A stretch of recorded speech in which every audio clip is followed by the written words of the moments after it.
Congress party इन चुनावों को किस तरह से देखती है? मुख्यमंत्री जी का एक बयान जो आया है, उस बयान के तहत कांग्रेस कार्यकर्ताओं में थोड़ी सी मायूसी आई है, क्योंकि उन्होंने ये बोला गया है कि पंचायती राज प्रणाली के चुनाव जो है वो सिंबल पर नहीं होते हैं, तो कोई भी खड़ा हो सकता है। प्रदेशाध्यक्ष बन पा रहा था, ना कोई कमेटियों का गठन हो पा रहा था। सरकार आपदा में फंसी रही और संगठन ये निर्णय नहीं ले पाया कि हमने किसको क्या बनाना है और संगठन की पुनर्संरचना कब करनी है। महिला आरक्षण की बात काफ़ी मुद्दा पकड़ा हुआ इन दिनों में। केंद्र सरकार ने जिस प्रकार से इसको ढिंढोरा पीटा, अपने आप को महिला आरक्षण हितैषी बता रही है और विपक्ष को महिला आरक्षण विरोधी बता रही है, इसमें सच्चाई नहीं है, क्योंकि यह बिल तो भाजपा ने ही रोका। नमस्कार, मैं अरुण डोगरा, अनंत ज्ञान वेब टीवी बिलासपुर। आज हमारे साथ बैठे हैं पंचायती राज संगठन के प्रदेश सह संयोजक रहे पूर्व में और भी कई अन्य पदों पर इन्होंने कार्य किया, हीरापाल सिंह ठाकुर जी, आपका बहुत बहुत स्वागत। धन्यवाद अरुण डोगरा जी। अनंत ज्ञान के फॉलोअर के लिए मेरी तरफ से आज यहाँ आपने मुझे बुलाया है और मैं इस अवसर पर जो आप मेरे से पूछना चाहेंगे मैं तैयार हूँ। हीरापाल जी, आपको तो मालूम ही है कि हिमाचल प्रदेश में पंचायती राज संगठनों के चुनाव घोषित हो गए हैं। अभी नगर निकायों के और नगर निगमों के हुए हैं, आज शायद पंचायतों के भी घोषित हो जाएंगे। तो मैं ये समझना चाहता हूँ, आप संगठन में भी रहे हैं, कांग्रेस पार्टी के विभिन्न पदों पर आपने कार्य किया है, तो कांग्रेस पार्टी इन चुनावों को किस तरह से देखती है?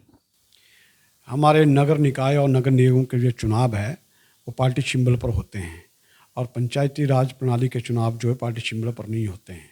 परंतु कांग्रेस का और सरकार का जब इस प्रकार के चुनाव होते हैं तो हमारा यहाँ समर्थित उम्मीदवार घोषित करने का एक इससे पूर्व प्रयास रहा है और कांग्रेस भी अन्य दलों की भांति अपने उम्मीदवार देती है, चाहे उसमें सहमति बने ना बने। कई जगह सहमति बनती है, कई जगह नहीं बनती है, 2-3 खड़े हो जाते हैं। परंतु संगठन की कोशिश ये रहती है कि वो 1-2 पर मनोबल करके उनको मनाया जाए।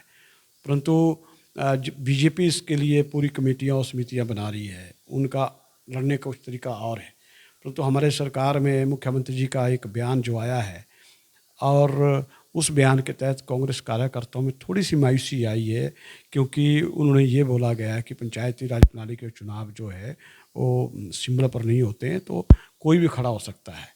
तो संगठन की फिर भी कोशिश है कि जो जिन जिन लोगों को ड्यूटियाँ लगाएंगे, जिला कांग्रेस अध्यक्ष या ब्लॉक कांग्रेस अध्यक्ष, कि हमारे जिला परिषद वार्ड से और बीडीसी के जो चुनाव है उसमें हमारे लोग अच्छे उम्मीदवार निकले और 1-2 उम्मीदवार चुनाव में आए।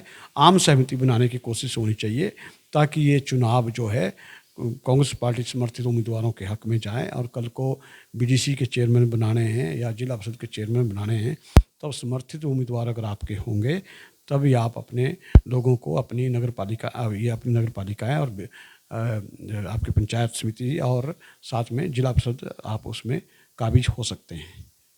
हीरापाल जी, जैसा कि आपने अभी बताया कि मुख्यमंत्री के बयान से कार्यकर्ता मायूस हैं, निश्चित रूप से भारतीय जनता पार्टी इस मामले में आपसे काफ़ी आगे, यानी कि कांग्रेस से काफ़ी आगे चल रही है। उन्होंने कमेटियों तक का गठन कर लिया और सिर्फ एक उम्मीदवार एक पद पर वो दे रहे हैं। आपका क्या विचार है?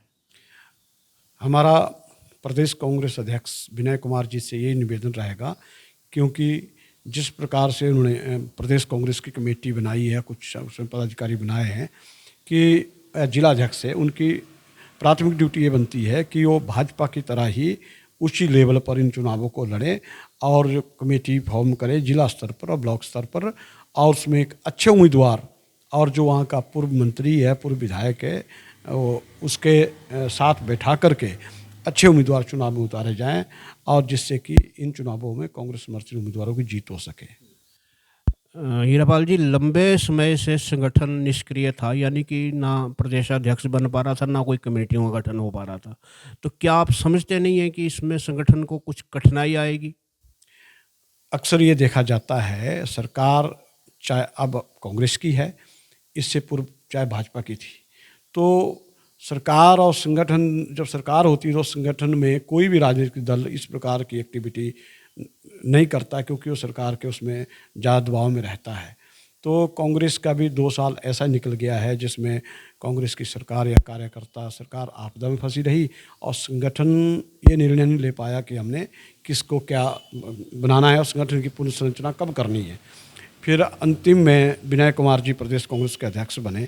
जैसे प्रदेश कांग्रेस के अध्यक्ष बने तो हमारे प्रदेश की कार्यकारिणी बनी और मनरेगा का एक बहुत बड़ा आंदोलन वर्तमान प्रदेश कांग्रेस के अध्यक्ष के समय हुआ। हर विधानसभा क्षेत्र में जिले पे हमने सम्मेलन और धरने प्रदर्शन किए। उसके बाद हमारे प्रदेश के महासचिव और उपाध्यक्ष टीम बनाई गई और साथ में हमारे ब्लॉक अध्यक्ष बना दिए गए हैं। अब बहुत जल्दी हम चाहते हैं कि जो ब्लॉक अध्यक्ष बने हैं वो संतुलित कार्यकारिणी बनाए और जिला अध्यक्ष जो बने हैं वो संतुलित कार्यकारिणी बनाए, क्योंकि 2027 का अगर चुनाव लड़ना है और कांग्रेस को सरकार रिपीट करनी है तो सबसे पहले हमारा फोकस जो अभी चुनाव हो रहे हैं इन चुनावों में कांग्रेस को जीत दर्ज करनी होगी।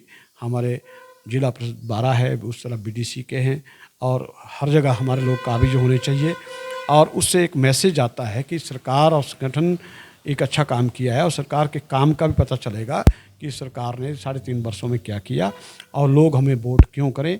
तो उस विषय का ये एक आईना होगा और कांग्रेस को इस चुनाव में हल्के नहीं लेना चाहिए।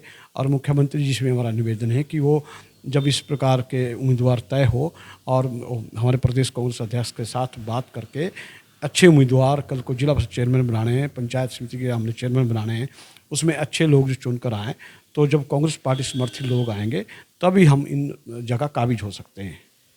जी बिल्कुल सही। हीरापाल जी, महिला आरक्षण की बात काफ़ी मुद्दा पकड़ा हुआ इन दिनों में, तो पंचायती राज चुनावों में आपकी पार्टी क्या महसूस करती है कि महिलाओं का आरक्षण कितना होना चाहिए? महिलाओं का आरक्षण पहले ही 50% पंचायती राज प्रणाली में हो चुका है। जो राज्यों में 33% जो है हमारा 2023 में जो एक डिस्कशन लोकसभा में हुई थी उसमें पास हो गया था और उसमें ये कहा गया था कि इसको लागू किया जाए। परंतु केंद्र सरकार आज जिस बात के लिए कांग्रेस को या विपक्ष को कोस रही है, उन्होंने जो भी बिल लाया लोकसभा में वो आनन फानन में लाया और उसमें प्रशिमन एक उनका उद्देश्य था कि अब ये 542 हमारी सीटें हैं तो इनको 800 कुछ करके तो जो सीटें बढ़ेगी उसमें महिला को दे दी जाएगी। कांग्रेस का मानना ये है कि हमारी जो 542-43 सीटें हैं उसमें से ही 1/3 उनको दिया जाए, 33% दिया जाए और उसको शीघ्र लागू किया जाए। जहाँ तक पंचायती राज प्रणाली में है, पंचायती राज प्रणाली में अगर सभी वर्गों के महिलाओं को देखा जाए तो 50%, 55% से ऊपर इनका रिजर्वेशन जाता है, तो उसमें माकूल भागीदारी है।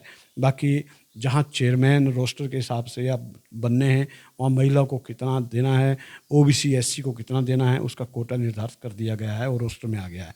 इसमें पंचायती राज प्रणाली के लिए कांग्रेस का कोई अलग सा सोचना नहीं है, परंतु केंद्र सरकार ने जिस प्रकार से इसको ढिंढोरा पीटा, अपने आप को महिला आरक्षण हितैषी बता रही है और विपक्ष को महिला आरक्षण विरोधी बता रही है, इसमें सच्चाई नहीं है। क्योंकि यह बिल तो भाजपा ने ही रोका 2 बारी, 2010 में भी और 2023 में जब पास हुआ उसके बाद भी इन्होंने इसको लागू नहीं किया। अब नया बिल अमेंडमेंट करके लाया तो उसको विपक्ष ने गिराया, तो उस पर ये हो हल्ला कर रहे हैं।